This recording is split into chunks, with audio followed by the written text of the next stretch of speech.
Guys, this is super important. This guy here is the Speaker of the House, which is one of the most important roles in Washington. Last week, he did a speech and he thought all of the cameras were off. What he said was crazy. He thanked the organization for not letting journalists in. He said, "I will tell you guys a secret since the media is not here. God has spoken to me through Republicans." He said that God revealed to him that he would be a Moses-like figure and he was going to get the country through a Red Sea moment. Now let's see what that means. The Red Sea waters parted to allow the Israelis, led by Moses, to escape the pursuing Egyptian army. Now, why is the Speaker of the House saying that he's a Moses-like figure that's going to save us from the Egyptian plague? What? Be fucking for real. Have you noticed that our caps have actually got little pictures of skulls on them? I don't, sir. Hands. Are we the baddies?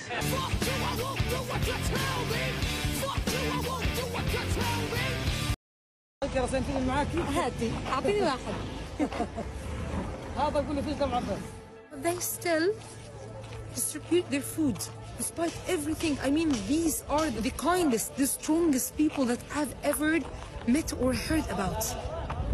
Khaza'as people, dozens. So yes. So almost 22,000 people in Gaza were killed since the beginning of this aggression. Almost 10,000 of them are children, and some other children were injured, not only killed. So as for the injured children, 1,000 children lost their limbs. 1,000 children had their limbs amputated. 1,000 children are now waiting for a totally unknown future, in a totally unknown future and besieged and occupied land, without any guarantees of artificial limbs, without any guarantees of any medicine, without anything. They just lost their limbs. And these are the kids, the children. There are also fathers and mothers and adults who lost their limbs too. And that means that we're facing another problem, another crisis. After this aggression, after the starvation is over, after everything is over, there's a new crisis to figure out. All these people with permanent Israeli-made disabilities. What would they do? How could they just continue and go on in their lives? We don't know. No one knows. You don't know either. Hey everyone. Hey everyone. So the Israeli occupation bombed the largest and the oldest mosque in Gaza Strip. Al-Amari Mosque, or Al-Masjid Al-Amari Al-Kabir, or the Big Mosque, also known as the Big Mosque, was bombed. Before the year 500, it was a Palestinian temple for a Canaanite god. Then after this year, it became Yohanna Church, the first church in Gaza Strip. Then after that, it became Al-Masjid Al-Amari, the Amari Mosque, a 700 years old mosque, and it was bombed. It's really, really a beautiful place, a large mosque. This mosque is very important because it's the center of the old city of Gaza. The old city of Gaza is important for Palestine, for Gaza, and for the Arabic people. I mean, it's the old city. And the buildings inside the old city of Gaza are culturally very important for the heritage of Palestinians. It's important like other buildings in the old city of Jerusalem. And now I'm on front of the rubble of the mosque, of the old city, of the archives, the libraries, and everything. And me as Bisan, as a storyteller, I'm really interested in telling the stories of the culture, the heritage, the architectural masterpieces of my homeland, my country. The mosque is bombed, intentionally bombed. They know where they bombed actually, and they bombed the mosque. I mean, in the World War I, the British Army bombed the mosque, this mosque, the same mosque, and it was rebuilt. But I mean, that time, they might not know that they bombed the mosque, the oldest mosque, but now they definitely know. These places must be protected by the UNESCO. The UNESCO need to talk. The UNESCO need to do anything. I mean, they are destroying our civilization. They are destroying our heritage. I feel that as a storyteller and as someone who is interested in telling the world how rich are we, I feel that these places are mine. I own this city, I own these places, and that they are taken, my beloved places that I used to tell story about. Take them, destroy them, record them, and show me. I feel that they are destroying, they are taking our past and destroying it. I don't know what to tell and what to say after this, but we are really, this is heartbreaking for me, and I'm really so sad. I can't know the face of the city after the war if I survived. I will not know the face of my city. I mean, this is the center of Gaza City, the old Gaza City. It's now bombed and destroyed. This is not our land, this is not our country, this is not our city, and they are continuing doing this. It's not the first time, by the way, to bomb Al Umari Mosque in this war. It's the second time. But now the destruction is larger and wider. It's not just a place inside the mosque. It's the whole mosque. Such a loss. I'm speechless. No one can talk. No one can do anything in front of this. It's just a minister, and they're destroying our past as our future. They're destroying everything. We're speechless. No one can protect our holy places. No one can protect our old places, our civilization, our culture. No one can do anything. The Israeli army is either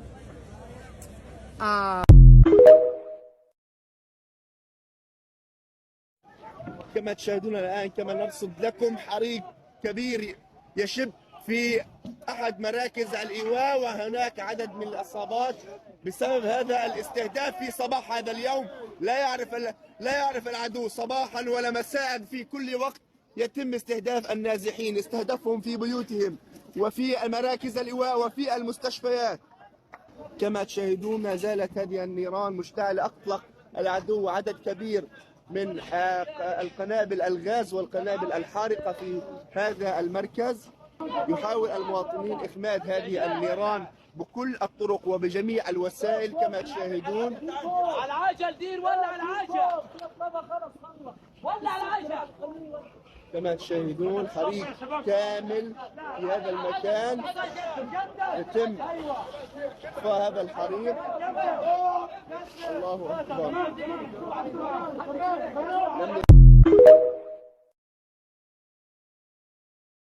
احنا بشر زينا زي بشر كل العالم.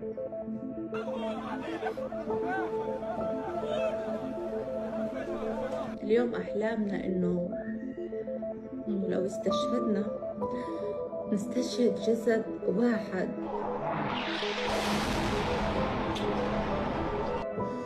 إنه الناس تعرفنا، ما نكون أشلاء، إنه نحط بكيس.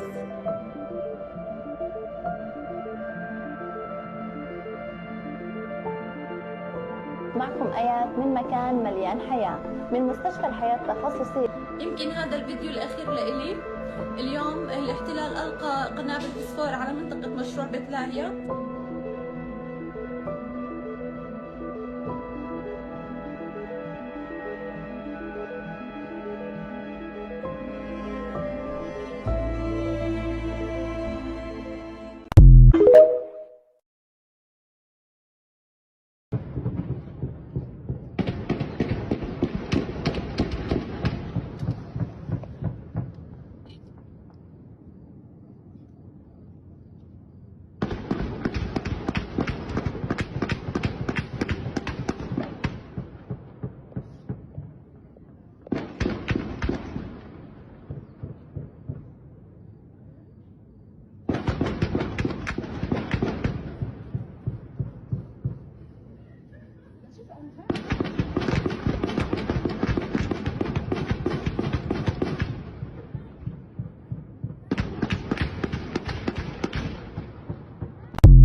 هندي يا عمري هندي.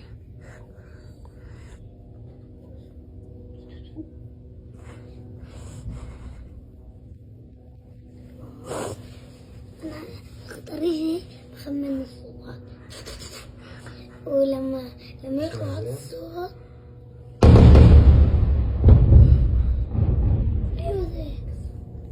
مش مشكلة، بس أنا أعمل زي هيك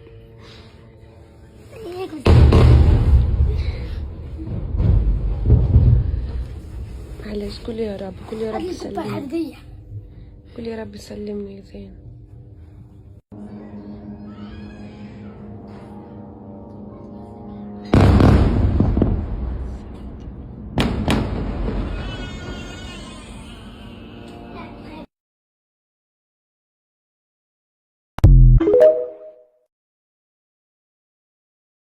It is December 8th. I have updates for today. If I miss anything, please comment it.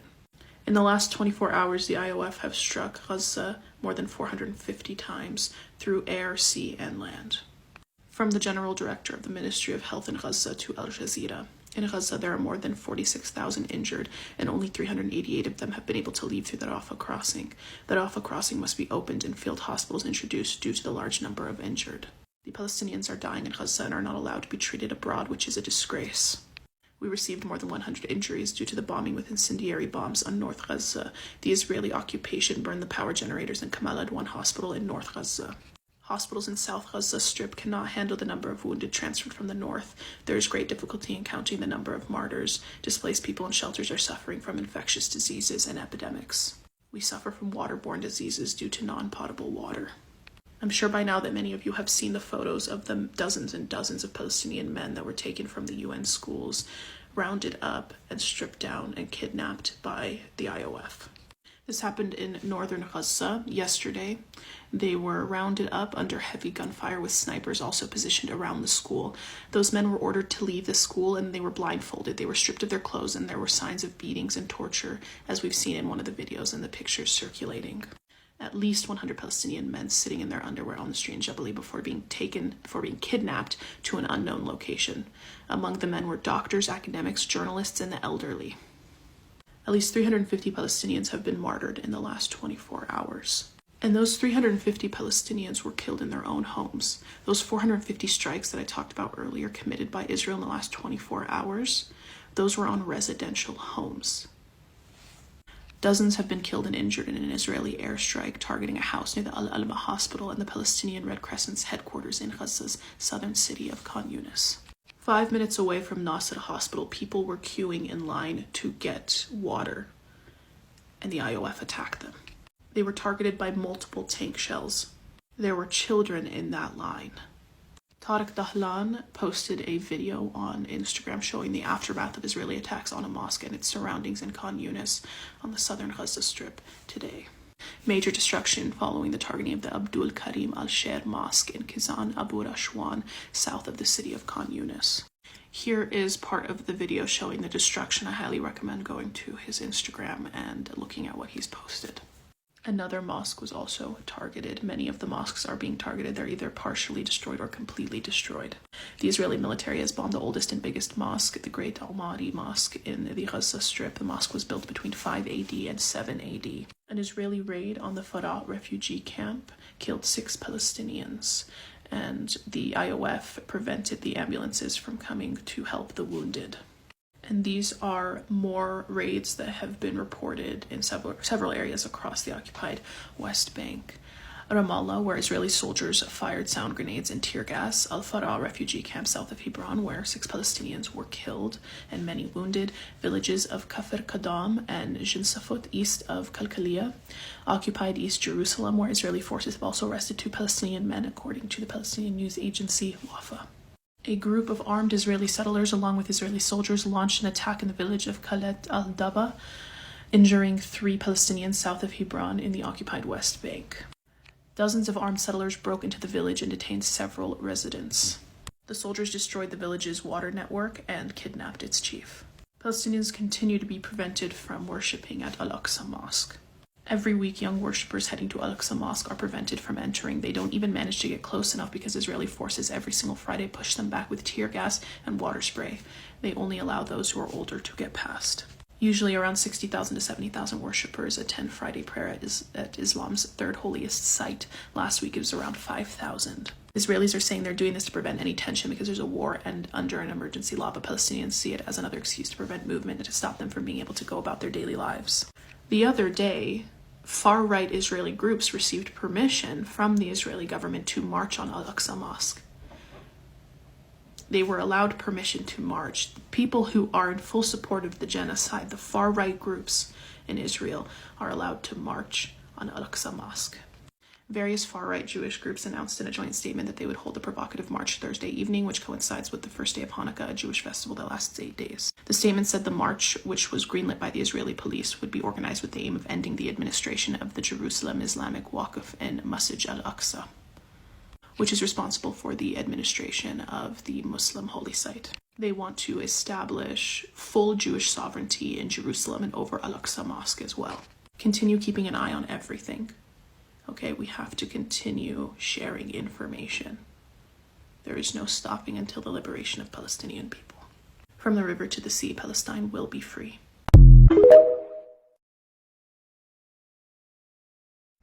Wow, unbelievable. I know the IOF is so desperate to come up with a lie, but to come up with a lie like this, they claim that the H group was shooting at a large group of Palestinians trying to flee south.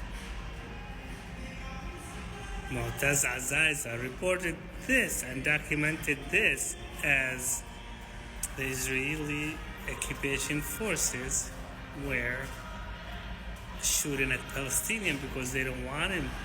They want him to flee faster. Wow. Do you remember the list? They are so desperate, and every single time they get caught red-handed.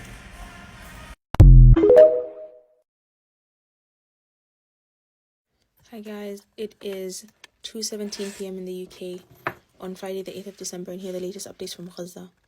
Palestinians have been targeted while queuing in line to get water. The strikes continue. This is written by Hani Mahmoud, by the way, from Rafah. The strikes continue, and the misery and the tragedies that they create continue to make Palestinians' lives in the Gaza Strip difficult. Within the past few minutes, I spoke with a civil defense crew member who was evacuating people from Khan Yunis, from the vicinity of Al-Nasr Hospital, to Rafah. He described to us the moment when a group of people, women, children and men, queuing in line to get water from an area that's very close, about 5 minutes away from Nasr Hospital, were targeted by multiple tank shells as they were queuing. He described the scene as very bloody and shockingly graphic, as children were thrown at the side of the streets and blood was everywhere. People who were trying to get their basic needs are targeted. So dozens of people have been killed and injured in an airstrike close to a hospital in Khan Yunis. Dozens have been killed and injured in an Israeli airstrike targeting a house near Al-Amal Hospital and the PRC's headquarters in southern Gaza in Khan Yunis. So Palestinian Red Crescent says that the bombardment led to the shattering of glass and the breaking of doors and windows, in addition to extreme panic among 14,000 displaced people who are taking shelter inside PRCS facilities. Israel has bombed the oldest and biggest mosque in Gaza. This mosque was built in 500 CE and 700 CE. This is the Great Omari Mosque in Gaza. In separate news, in the occupied West Bank, at least 6 Palestinians have been killed today, and many, many more have been wounded in Israeli raids across the occupied West Bank overnight and this morning. As we speak, the UNSC Security Council is sitting to discuss a resolution for a ceasefire in Gaza. This comes after UN SecGen invoked Article 99 of the UN, which hasn't been used in decades. And so the emergency UNSC meeting has been held. I'm 99% sure the US will veto, and probably the UK, but I'm hoping for the best still. Israeli Prime Minister Benjamin Netanyahu says that the Palestinian Authority will not be a solution to controlling Gaza. So he says, A, there will not be Hamas will be eliminated, B, the very fact that this is the Palestinian Authority's proposal only strengthens my policy. The PA is not the solution. So UNRWA's Gaza chief says that society is on the brink of a full-blown collapse. He says the streets feel wild in Gaza, particularly after dark. Some aid convoys are being looted and UN vehicles stoned. Society is on the brink of a full-blown collapse. UNRWA continues to serve the population with the limited aid we have. This is what Thomas White has said. 2 more Israeli soldiers have been killed in Gaza battles, according to the Israeli army. This brings their total to 420, but Hamas claims that it is far more. 4 people have been wounded as well as Israeli air raids in the occupied West Bank have continued. This is in Hizma, northeast of occupied East Jerusalem, according to Wafa. So a spokesperson from Germany's Foreign Office says that ensuring lasting peace in the Middle East will not be possible as long as Hamas continues its attacks from the Gaza Strip, but says that there should be further ceasefires, adding that Israel must avoid civilian suffering during its military campaign in the south and abide by humanitarian law. Germany's guilt for the Holocaust is making them complicit in another genocide. That's all I have to say. A number of Palestinians who were kidnapped, illegally detained by Israel, they were arrested in and around Beit Lahia in the northern Gaza, but they have been released.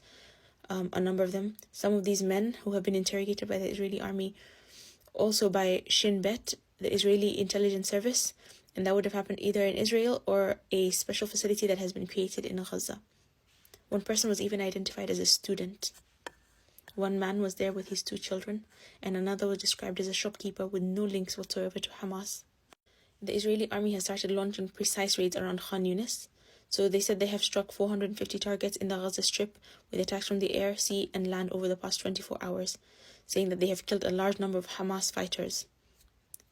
I don't know. So for me, my question is this. You can launch precise aids to hit Hamas, but you cannot launch these precise aids when you're in civilian places that do not have Hamas.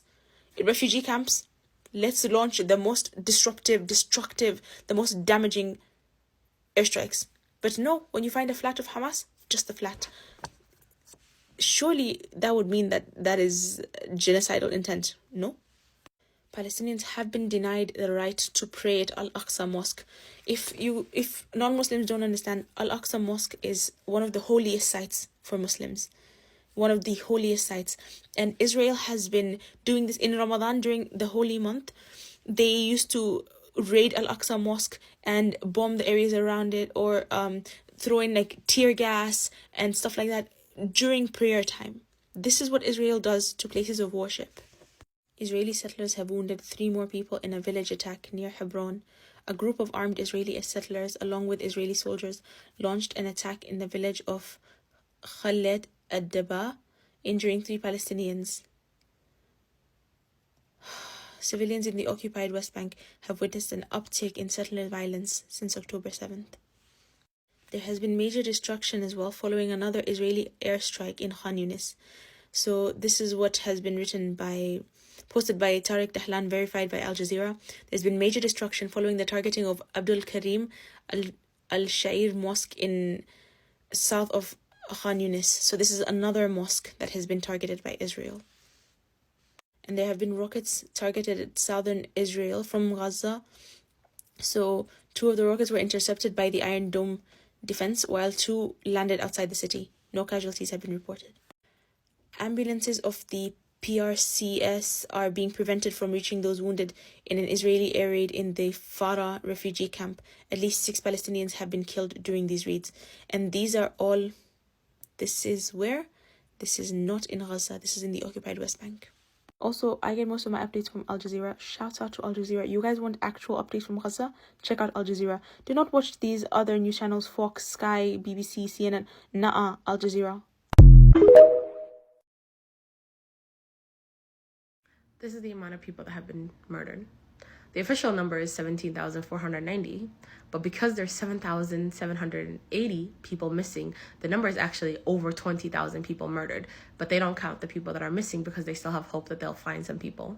17,000 confirmed dead, 7,000 children confirmed dead, And the United States, instead of calling for a ceasefire, because there is a vote today in the Security Council and the United States is going to be the only one that votes it down, instead of calling for a ceasefire, they're giving them a deadline.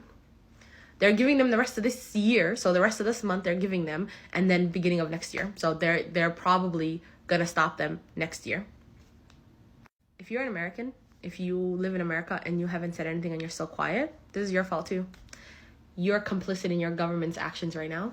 Have you called your representatives today? If you haven't, when you're calling your House representative, have them support this bill, House Resolution 3103. It calls for the protection of Palestinian children and families living under Israeli military occupation in the West Bank.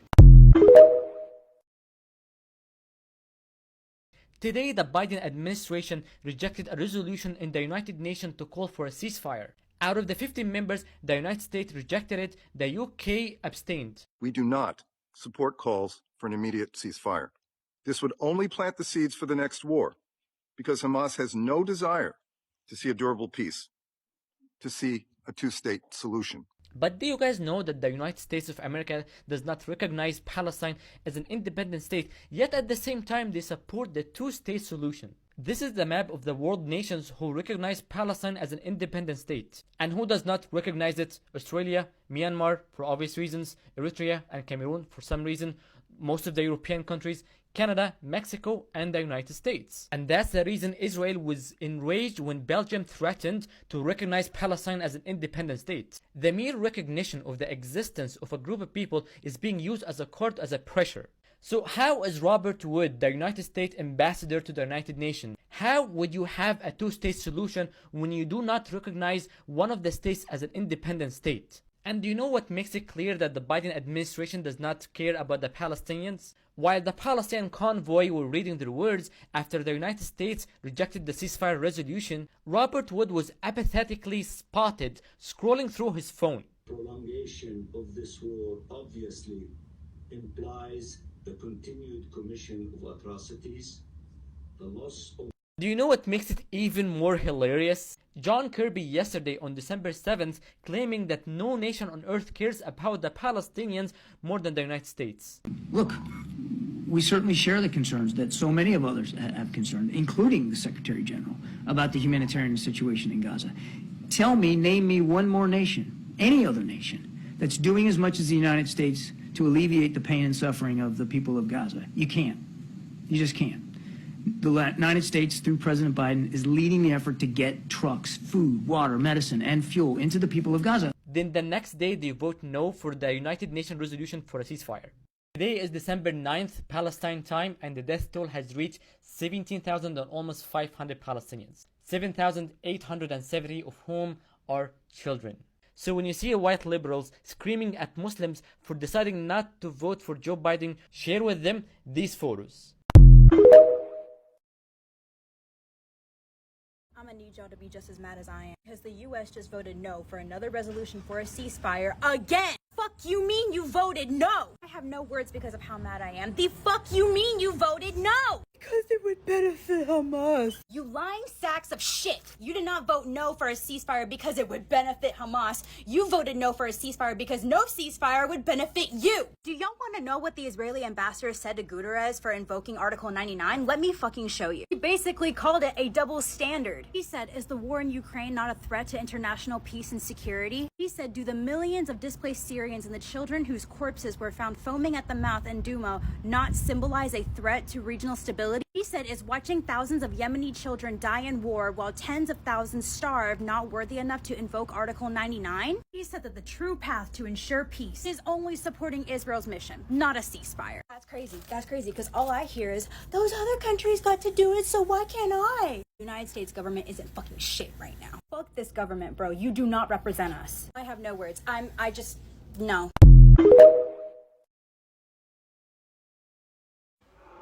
Today was not a good day, and then I saw this.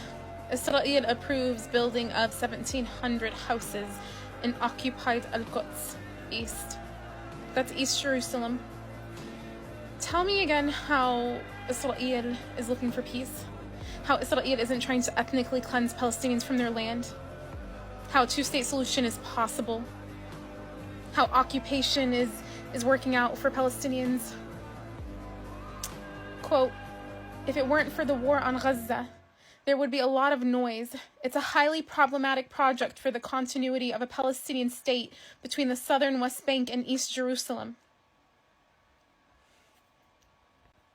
Over the years, the illegal settlements population in the occupied West Bank and the eastern part of Al-Quds increased from around 250,000 in 1993 to nearly 700,000 of September this year. It's actually closer to 750,000 right now, according to the United Nations.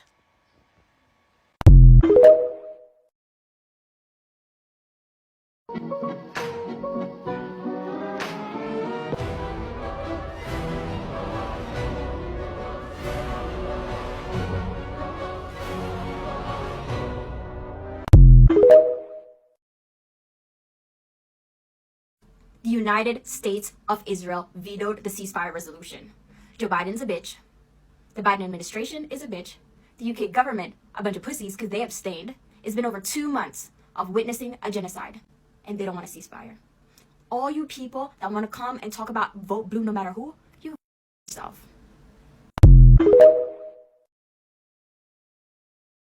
If you're ever feeling like a useless piece of shit, just remember that the UN exists. They get paid for being absolutely fucking useless. Because what's the point of taking a fucking vote if the US can just be like, no thank you. We actually want people to continue to fucking die. Today, Israel bombed a very historic site in Gaza, which is Al-Amari Mosque. It's found in the old city of Gaza. I took some videos inside the mosque in 2021, and I thought I would show you guys how beautiful the mosque was. It's a very old mosque that dates back to more than 1,400 years ago. Initially, this historic site was a pagan place of worship, and then when the Roman Empire came, they built a church on top of it. Then later on, a mosque was built in its place, and again, the Roman Empire tore that down and built a church on top of it, and then it eventually became a mosque again. So for the life of this historic site, it has been destroyed and rebuilt more than 5 times. The mosque was bombed during World War I by the British, and it was destroyed during the Crusades. So it has been a place that has been destroyed time and time again. There's a tweet that stuck with me following the bombing of Al-Amari Mosque, and in it this man says that Al-Amari Mosque has been a subject of so much Roman destruction, and what remained from that are these decorative Roman columns that just decorate Al-Amari Mosque. What those Roman columns signify, it's a remnant of an enemy that was defeated for daring to attack Gaza. And just like the Romans, Palestinians will be able to kick out another empire and stay on this land.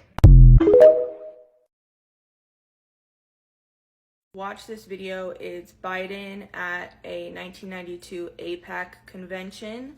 Just watch it, and then the clips that I added to the end, and then we're going to talk about it.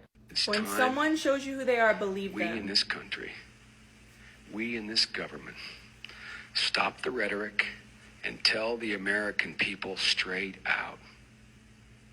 We need Israel as much as Israel needs us, and we should not apologize. One of the naked facts of political life is that the ability of the 46 senators that were here and 78 congressmen, the ability of us to be able to generate a positive policy or stop a negative policy toward Israel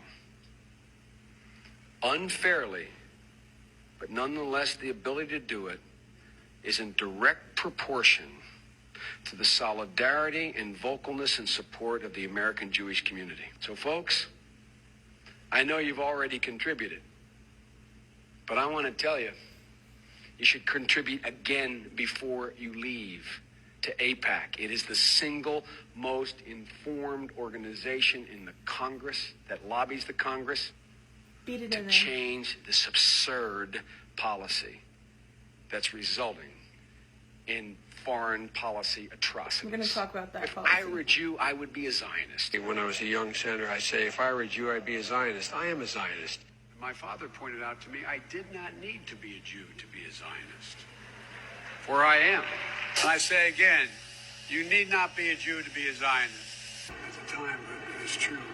You don't have to be a Jew to be a Zionist.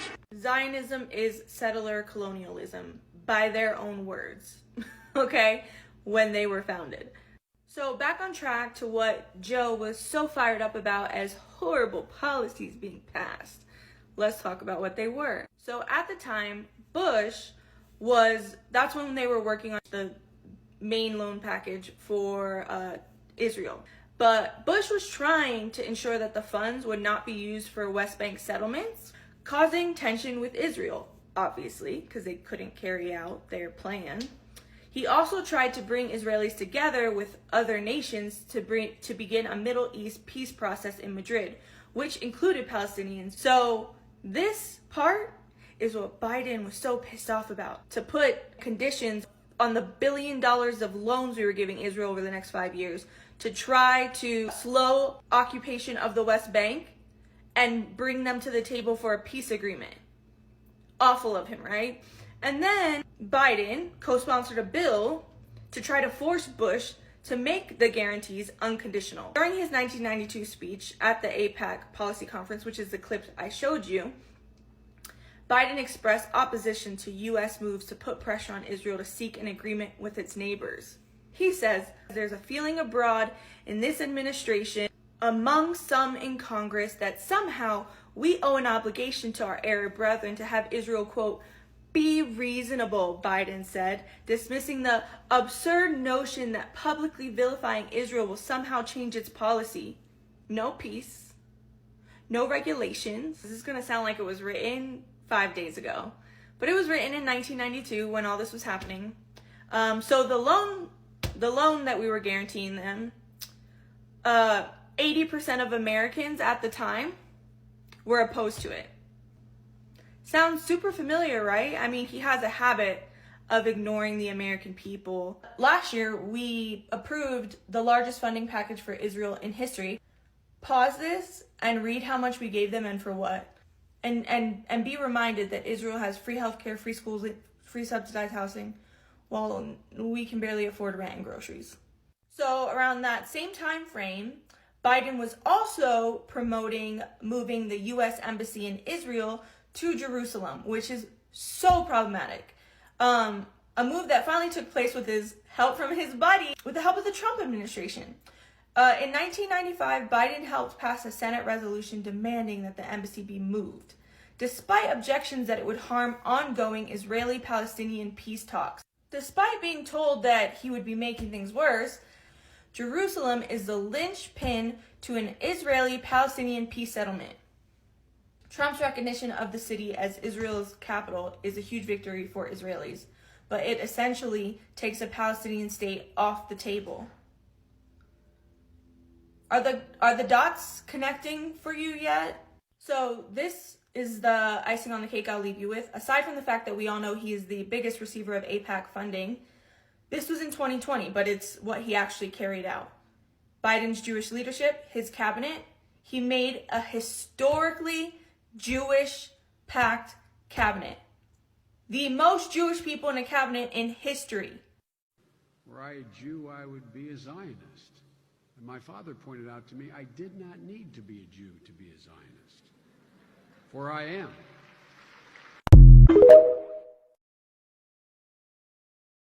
Currently, Palestinian women in Gaza are in need of feminine hygiene products. Right now, there is 0 to none.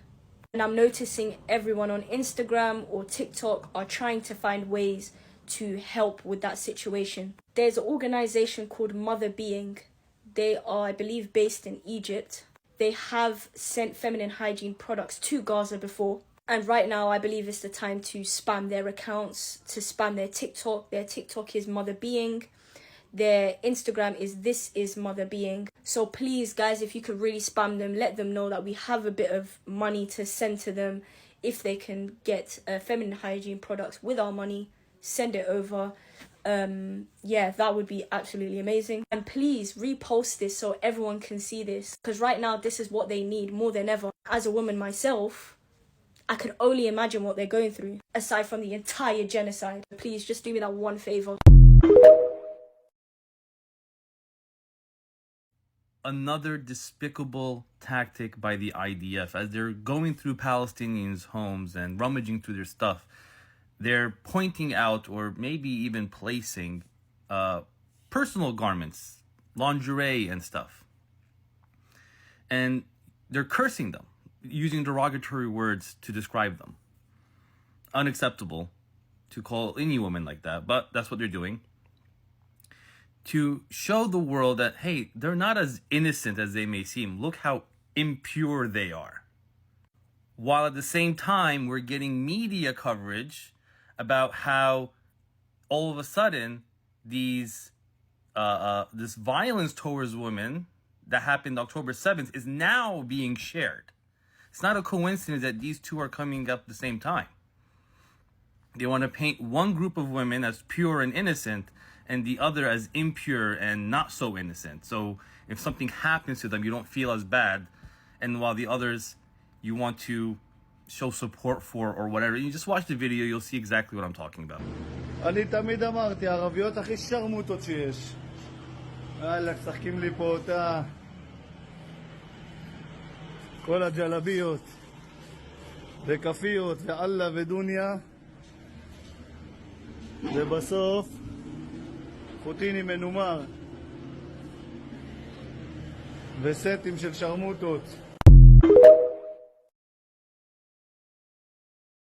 I'm not gonna lie, I love watching McDonald's on their knees for us, bringing back snack wraps, creating a whole new fucking chain. It feels so good to know that we do have power over these corporations and they're becoming so desperate for our money, our little $2, our 2 cents. And I think everybody's realizing that, like, we just don't need them. Like, McDonald's, honestly, they've been telling me since I was like 5, we shouldn't have been eating that shit. Okay, we all knew, all right? That was on us. Starbucks, we're all realizing it's actually not that great. I literally enjoy my homemade coffee more than anything now. I ran out of creamer for the past 2 days, and I've been so upset. I've been having to buy coffee from downstairs, and today I literally walked to Target in the morning just to get creamer. Because, by the way, I also don't have a car anymore for the past, no, I think it's only been a month. And I'm realizing, like, I can get by without all these extra things, you know? And it actually feels better. I feel healthier because I'm walking a lot more. I feel healthier because I'm eating better things at home. I feel healthier because I'm not drinking a cup of sugar and milk every morning and actual coffee. And shit. All this time, I feel like they had us chained. And now, we got them bitches. Deadlines are given for school assignments, not for a fucking genocide. Giving Israel a blank check to go kill as many people as they can before the new year. Go ahead, hey. People are starting to get mad. People are starting to really get mad at you, Israel. So, you know, I'm not mad at you, but people are getting mad at you. It's just like, you know, between us, we're gonna have to start taking it down a bit in the new year. But until the new year, go crazy, you know? We're only, like, announcing this deadline because, like, you know, we need people to vote for me, right? Next year. This is not personal. We think you're doing a great job, and we don't think it's taking you too much time. We don't think you're killing too many people to get to Hamas. We think you're doing it as best as you can. I'm so proud of you, honey. Don't take this personally, but you have until the new year. So just do as much as you need to do, okay? Until then, do as much as you need to do. As I sit and listen to my Palestinian children laugh in the background, it has been especially hard for me to watch the Palestinian mothers in Gaza suffer. As a mother with every privilege to my name, and I say this as a Palestinian, as a Muslim, as a single mother, my privileges are to the sky. I have guilt every day about how I'm able to provide for my children if I'm a good mother. And I think about the mothers in Gaza and how limited they must feel. I saw this image today and it absolutely broke me. A Palestinian mother was cradling her unalived child, and she said, I took 580 needles to get pregnant and have him. I personally did not I try to have a strong delivery in how I talk in my videos. But how are we able to talk about this? I know so many people in my life who also had to take 580 needles to get pregnant.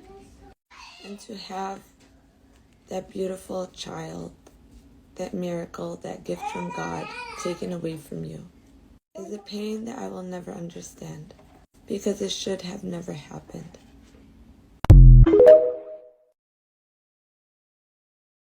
I feel like some people are starting to get desensitized. They're hearing these things. They've heard them before. They've seen them before. It's been happening for 2 months. But let me tell you, they are losing everything. Like, I want y'all to really sit and think they are losing everything. So many of them have dedicated their lives to saving money to build a home for their family, to get a car for their family. And all of that in the blink of an eye was taken from them. There is a man who gave one of the journalists something to drink. The journalist had asked him, "Oh, where'd you get this?" And he said, "Oh, from my wedding." So the journalist was congratulating him, asking him when his wedding was, and the man said it never happened. His wedding was supposed to be on October 7th. He dedicated so much time and money to having this house built for him and his wife from 2012 till 2023, and literally within seconds it was all taken from him. All his hard work, all his efforts, all his money. And there are countless stories like his where they have built their lives and worked endlessly, because it's not the same as it is for us. It's not like we say, hey, we want a house, we go, we see when we buy it, we save up for a year, we can get it. Their situation, their life is a lot different than it is here. And then they save up for a car. They finally can afford a car. They get the car, car's bombed, gone. And again, this has happened to so many people in Gaza. I want you guys to understand that they are losing everything by the second, by the minute. It is getting worse. It is getting harder for them. It's not like for us, our house floods or catches fire, we can go stay in a hotel and then go buy another house. It isn't the same. They have limited resources, and it makes getting anything so much more difficult. And through it all, they still have to look after their families and their loved ones, look for food, look for water, look for mattresses, because even the mattresses are limited. Even just finding somewhere to lay your head at night is difficult. Like, really sit and think about it. And I don't know if you follow Prince Kuta. He's the one who's Canadian, and he went to Gaza so he could defend his master's thesis, and then he decided to stay because he wanted to volunteer in the hospital, and now he can't get out. He put up a video of him with a little kid who was like, this little girl, she looked like she was 5, and he said that she wanted gum, and he promised her that he was going to get her gum. And then the next video that he shows is her in a blanket, and her entire face is covered with rocks. Just like, and I saw this little baby whose his feet and his face were burned, and he just kept crying. He looked like he was a month old, and it said that his family had all died. He had nobody, and there was another little kid that they pulled out, and they were treating the child at the hospital.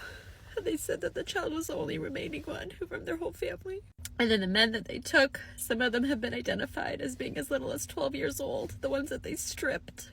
And yesterday I saw a video where they talked about how if someone dies in jail, that they keep their body until they finish their actual prison sentence. Because obviously they have the biggest skin bank in the world, and they harvest organs without consent. And somebody told me, I was like, please everybody like and share and comment on any video you see about Palestine. Like, it does not matter, just for the sake of the algorithm. And that person responded and said, I don't like liking posts of dead children. Oh, really? Oh, okay. Okay. I don't like the fact that there are children who are murdered. And I've gotten a few comments because I've broken down quite a few times. And people have told me, like, why are you making videos crying? Like, you're too emotional. Do they not deserve our tears? Do they not deserve our tears? If you're a teacher in the United States and you're disheartened with what's happening in Palestine and you want to make a difference and you're not sure what to do, here's something you can consider. The Institute for Curriculum Services is a California nonprofit dedicated to improving the accuracy of K-12 instruction and instructional materials on Jews, Judaism, and Jewish history and Israel in the United States. They commonly request changes to U.S. history textbooks. Some of these are pretty insane.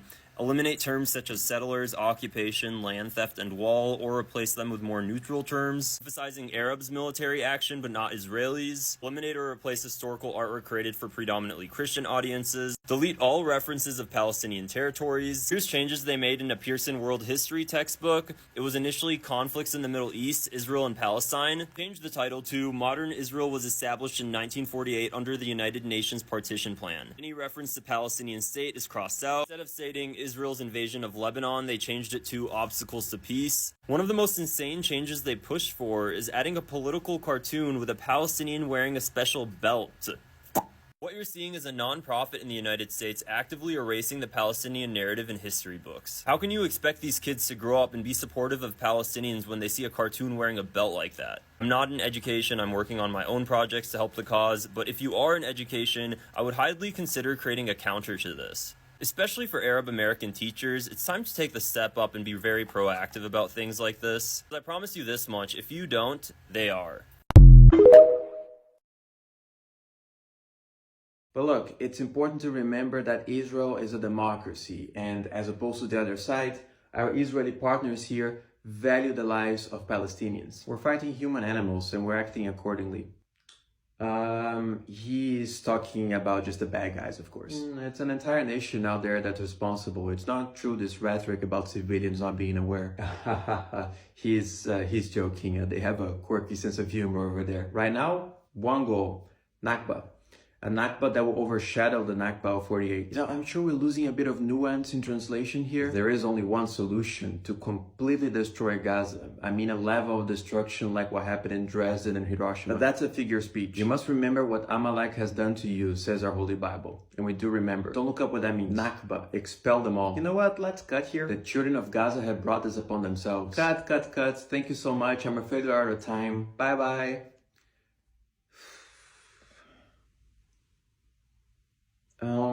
So can we have those new bombs now? Yeah, of course. Sweet. Tell me, name me one more nation, any other nation, that's doing as much as the United States to alleviate the pain and suffering of the people of Gaza. Algeria, Argentina, Bahrain, Bangladesh, Barbados, Belgium, Bolivia, Brazil, Brunei, Cambodia, Chile, China, Colombia, Cuba, Egypt, France, Gabon, Guyana, Indonesia, Iran, Iraq, Ireland, Jamaica, Jordan, Kazakhstan, Kuwait, Laos, Lebanon, Malaysia, Maldives, Malta, Mauritania, Morocco, Mozambique, Nicaragua, North Korea, Oman, Pakistan, Peru, Portugal, Qatar, Russia, St. Vincent and the Grenadines, San Marino, Saudi Arabia, Senegal, Sierra Leone, Slovenia, Somalia, South Africa, Spain, Sri Lanka, Suriname, Syria, Tanzania, Thailand, East Timor, Tunisia, Turkey, UAE, Venezuela, Vietnam, Yemen, Zambia, Palestine. Plus every other country that has not called for a ceasefire, but at the very least didn't give Israel the bombs and the weapons that they're using to destroy Gazans. All of those are doing more for them than the United States. So have just one bit of shame and never say something like that again.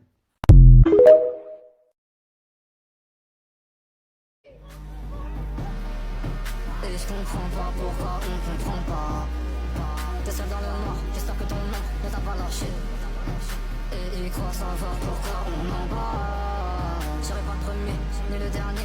QSF, c'est qui crève à part. Je m'endors sous appel vers Zadar. Tu vas en apprendre, c'est pas un hasard.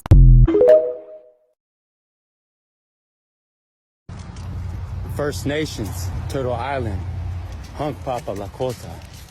From the river to the sea, Palestine will be free.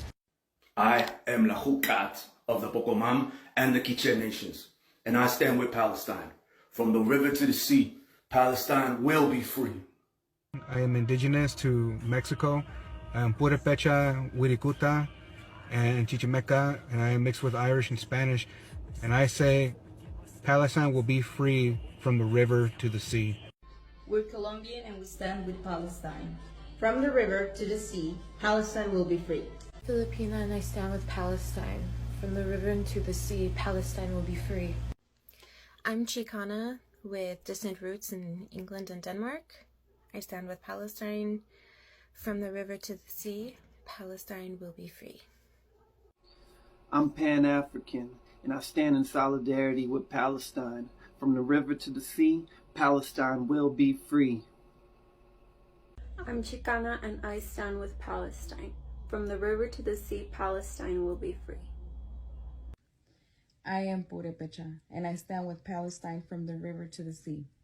Palestine will be free.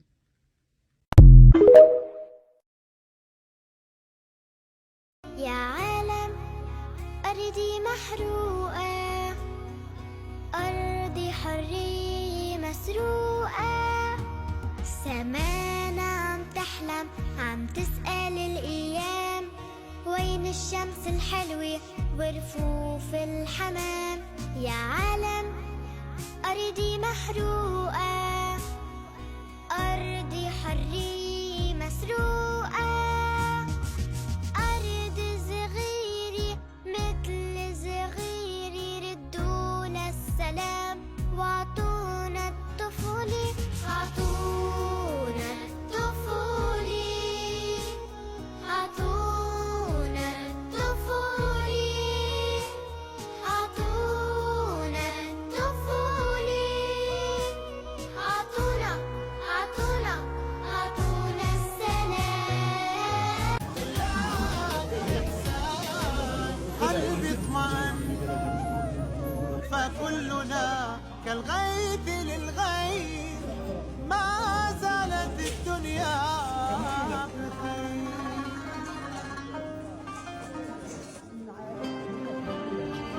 عندما يقول الرسول عليه الصلاة والسلام إذا قامت الساعة وفي يد أحدكم فسيلة فإن استطاع أن يغرسها فليفعل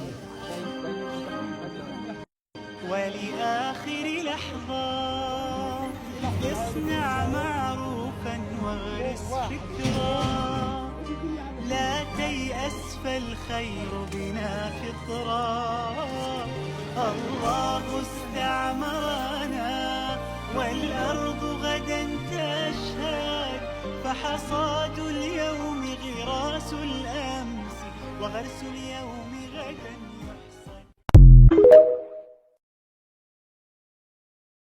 In Morocco, when we feel hopeless, when we feel injustice, we say, بفضلك مولانا جود علينا وأهليك من طاغى وتجبر علينا.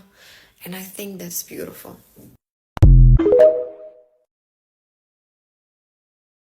If you think it's okay that Palestinians are the only people in the whole entire world being asked to condemn everything under the goddamn sun every 5 fucking minutes, while we are being genocided and while we are watching our people being genocided for over 60 days now on a live stream, then that tells me 2 things about you. 1, that you have fallen for Israel's heavily funded 75-year-long propaganda campaign that works very hard to dehumanize us, to justify their actions, which is our genocide and our ethnic cleansing. And 2, that you don't know anything about our struggle and haven't been paying attention to us at all. Because if you did, you would understand that we have been fighting for decades to end injustice of all forms, especially the heavily funded, systematic violence against our people by our colonizers. And on the topic of gender violence, you wouldn't even think for a second to ask us if we would condemn such a thing unless you thought we were terrible people. Because we have been fighting for an end to it every day of our lives. And you know what normally happens when we do on any other day of the week? We're told to shut the fuck up by our colonizers, the same people who systematically support and enact gender violence against us, because colonizers don't give a fuck about the opinions of brown people, especially brown feminists. We are a tool of war for them. They don't get to decide when we're silenced and when we get to speak out. They are trying to control the narrative so that they can continue to ethnic cleanse and genocide our people. And so that whatever happens after this, they can delegitimize our movement and our resistance. And we will not allow gender violence to be weaponized so that they can villainize our men and take away the agency of all of our other genders. But they won't succeed because we will not be silenced, we will not be distracted, and we will not be exterminated. Don't forget that it's not just about free Palestine, but the Palestine that's freeing us along the way.